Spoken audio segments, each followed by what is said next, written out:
The importance of adhering to classical principles in the training of competition horses, my first reaction was, well, isn't it obvious, you know? And Holly and I laughed and said, yes, it is obvious for us, for those of us who already are committed to maintaining the ideals of classical training and classical equitation. But so many people who aren't really familiar with what that really means, classical, aren't aware of how important it is. And in the face of today's competition and what competition does to us as human beings, there isn't a stronger, more addictive drug in the world, I'm convinced, than the drug of winning. And we're all seduced by it very easily.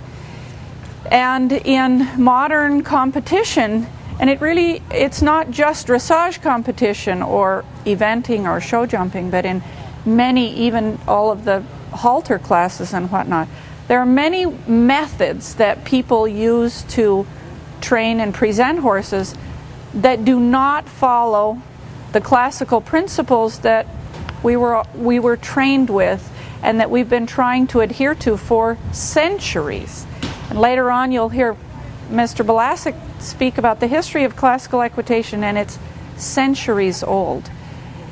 And the interesting thing to me, one of the things that makes it so important is that these ideals, these methods of training horses came about through people studying and researching the biomechanics of horses.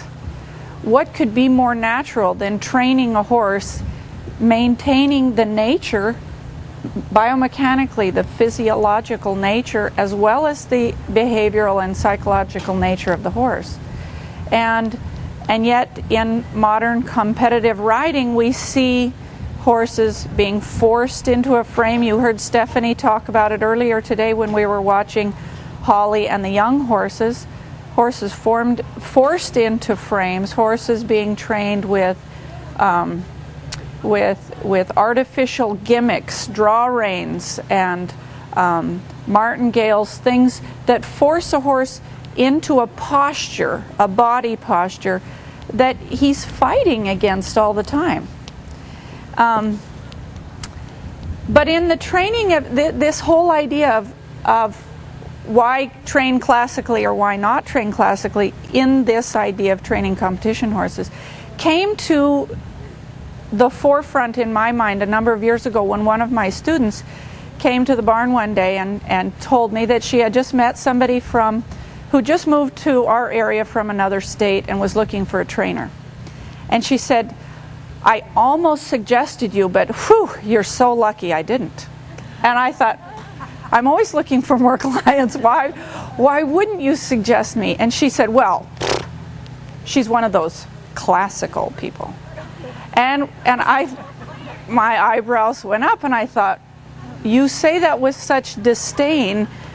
What does that mean to you, that she's one of those classical riders? And she said, well, you know, she doesn't compete. And I said, okay, well, what do we do? Well, we compete. And I said, okay, let me ask you some questions. In the training of our horses for competition, do we use artificial aids? No. Do we force our horses into the movements and into their postures in order to get spectacular movement? No. Do we, I named a bunch of things, a number of things, and asked her, do we do these things? Or do we adhere to these other principles that I'm talking about constantly in our lessons? And she said, yes. And I said, then we train classically. And I said, I feel really terrible because I have completely failed you if I have made you believe in any way that there is a difference between training a horse classically and training a horse for competition. There should not be a difference. And it's training classically isn't what you train a horse to do, but it's how you train that horse, how you train him, not what he does. So it doesn't matter if we're training a horse to go on the trail, or we're training a horse to be a show jumper, or we're training a horse to be in the Olympics in dressage. It's the way we go about the training of the horse that adheres to his basic equine biomechanics and his nature that makes it classical, that we don't destroy him in the process. And the sad thing was, this was actually sort of disappointing for this student, because she wanted to believe that those classical people were something separate from us. And this really sort of started me recognizing and seeing how people misunderstand this term classical. It was very much misunderstood then, several years ago, but it was also not popular.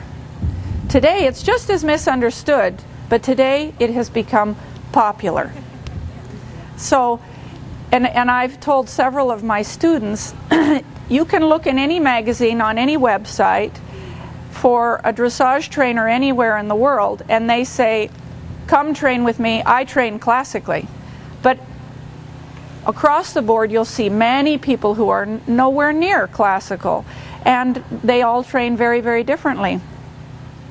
So just because somebody says that they train classically doesn't necessarily mean that they do. It just means that today it's a popular word. And I told Riz, my friend Riz, I'd pay him $100 if he could bring me an ad, a legitimate ad for a trainer that says, come train with me, I don't train classically. I'm not $100 poorer because of that, because Riz still hasn't found that article, that ad. But I was talking to Holly in the process of all this about something that has happened to me just recently, and I'm really excited about it. And it proves how important maintaining these ideals is in the training of competition horses. A few months ago, a trainer in my area who's a very prominent trainer, she herself is a Pan American silver medalist in dressage. She's trained many horses to Grand Prix. She's competed on the team often. She called me and said, I am having trouble with a horse and I'm really stymied. I don't quite know what to do with it.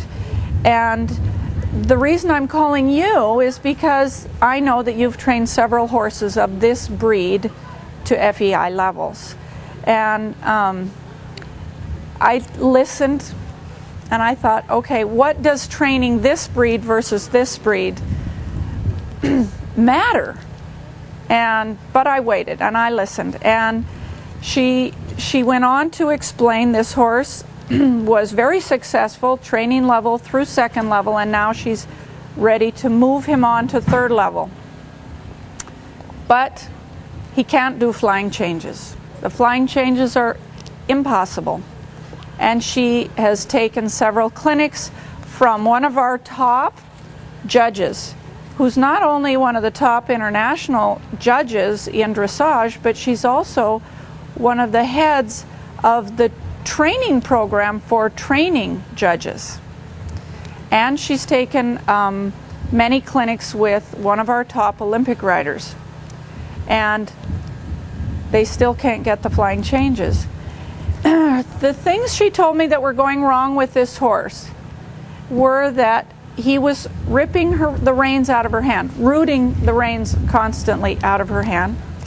Whenever she tried to do a flying change, he bolted after the change, and the changes were never clean. I just had to hear those symptoms to know what was going on with the horse.